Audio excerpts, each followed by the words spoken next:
and only registered by geodynamic institutes. Let's define what thermal spring is and see the water ingredients. A hot spring is a spring that is produced by the emergence of geothermally heated groundwater from Earth's crust. The waters of natural water springs are and come out of the Earth's core.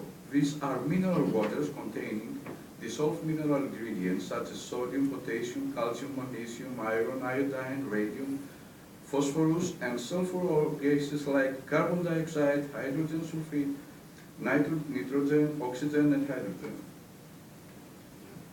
The waters are not of equal acidity degree, and they are acid, alkaline, and neutral. The temperatures vary, but have an average of 60 Celsius degree. There are springs that may contain a higher level of one or two substances, and others that may contain a lower level.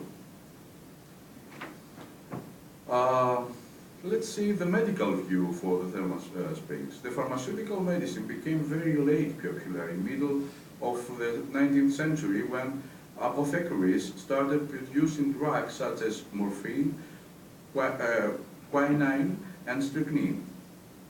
Since then, humanity survived for ages using for treatment herbs and thermal springs. The most important thing is the thermal stimulus. Increases the neuromuscular response. For a thermal stimulus, the temperature of water should be greater than 34 degrees. At temperatures between 38 and 40 degrees, muscles are heated, their resistance is decreased, and after relaxation, pain is relieved, and movements are facilitated. The agent acts in several ways. These are the dimension increase of the blood vessels, dilatation, and that provokes hyperemia.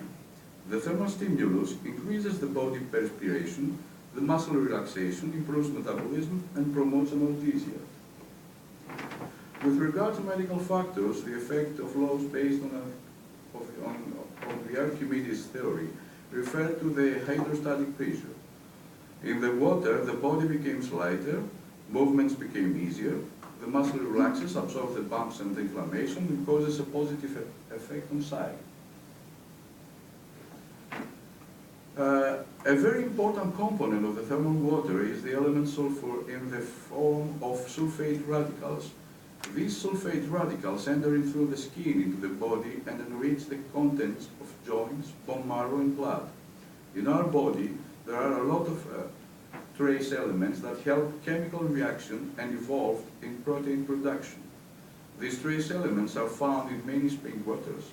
One of these is radon, which has the ability to penetrate the body through inhalation, through thermal baths and mud baths.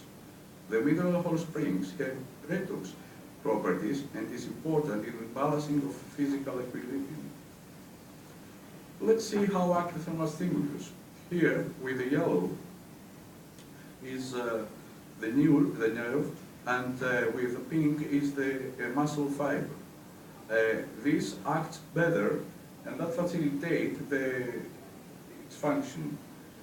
We see in the joint are surrounded from soft tissues, muscles, tendons, ligaments. In the right side, we see in the microscopic analysis before and after heating. There is a pain relief and restoration of blood supply of the joints. On the left is a knee joint, and on the right a hip joint. We see how rich is the blood supply of these joints, and there is further pain relief, soft tissue healing, and joint motion, and the joint motion is allowed. The motion facilitates and improves the quality of the cartilage. Cartilage is a substance covering the joints. You see in the lower icon how dense is the right one with the motion, and how poor is in the left side. So motion gives life to the cartilage.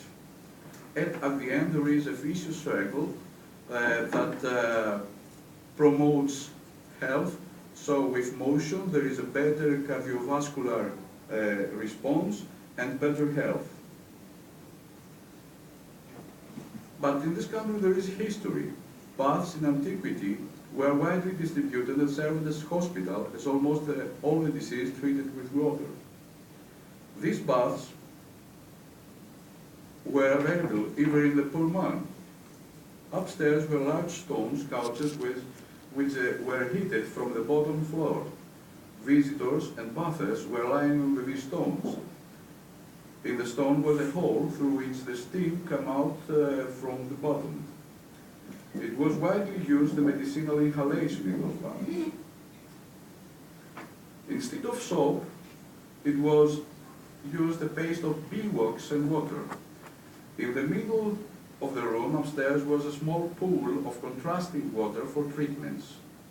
Rooms were available for gymnastic classes and whole clinic where archaeologists found medical instruments. The floor presented very often bath drain and for the water that went into the common drain of the city. This drainage system served as a kind of central heating of the city. These traditional baths became the basis for the today's thermal centers. Hippocrates